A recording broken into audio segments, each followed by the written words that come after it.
Hey there guys.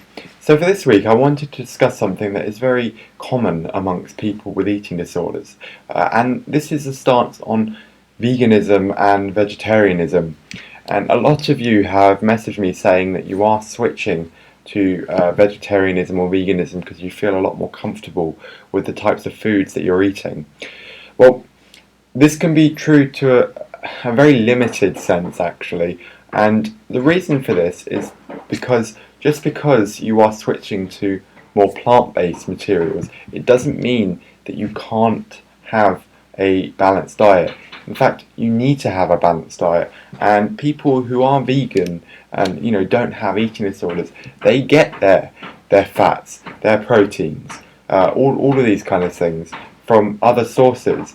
A lot of people with eating disorders, they tend to become vegan or vegetarian just to be able to say, oh, I'm just going to be eating vegetables, or I'm just going to be eating something that doesn't have a lot of fat in this meal. And a lot of people don't bat an eyelid at the very early stages of this transition because they just think that you've made a life choice. And if you are making this choice because you feel that you are giving in to the voice inside your head, then I've said this countless times in videos, you need to let someone know the reason, the true reason why you're doing this, so that they can help you in the very early stages of you developing an eating disorder. Because if you can catch it then that's fine.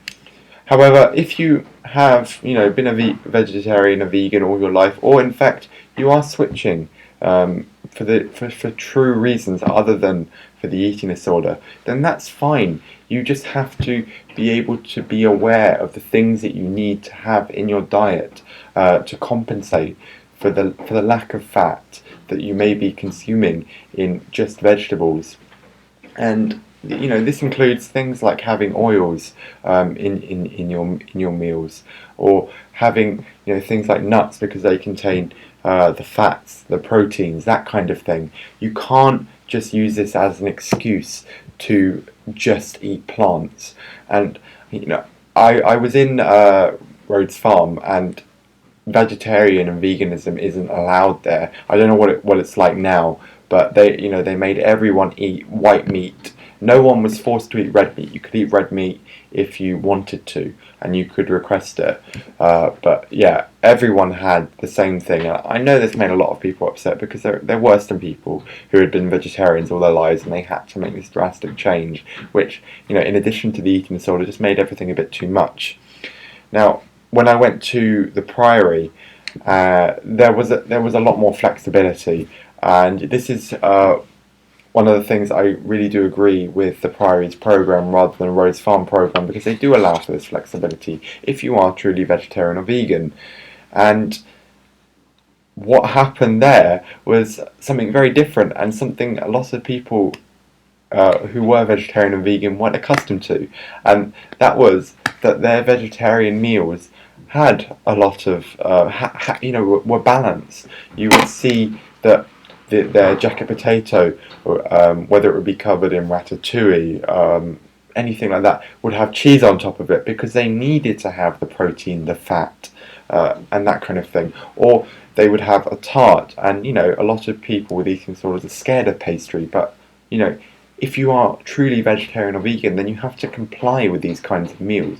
And I understand that it can make you anxious, but if if you are truly doing this for the reasons that are justified, not giving in to the eating disorder, then you just have to follow it, I'm afraid, because this is what a truly balanced diet looks like. And if you ask any healthy vegetarian or vegan, that is the kind of diet that they consume on a daily basis. So you just have to follow it, I'm afraid. And I do remember quite a few people in the Priory saying, I'm actually considering becoming a meat eater again. And that just shows why they were doing it in the first place. And just please be honest with yourself, because that's the only way that you can truly become better. Because eating disorders are all about lies that you tell to other people, and in fact lies that you tell to yourself, because the eating disorder forces you to think in a way that isn't rational, that isn't a way that you used to think, and you just end up lying to yourself. You think, oh, I'm doing this for this reason, but you know it's for another reason. And the sooner that you let your therapist know, or just someone close to you know about these things that are going on inside your head, the sooner things can change for the better.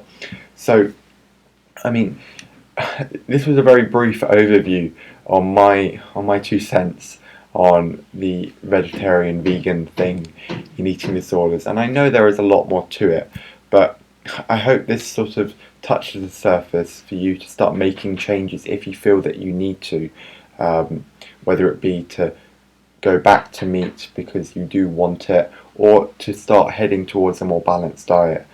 And I mean, I do hope this has been helpful. And if you do have any other questions, please feel free to let me know in the comment section below. But for now, thanks for watching.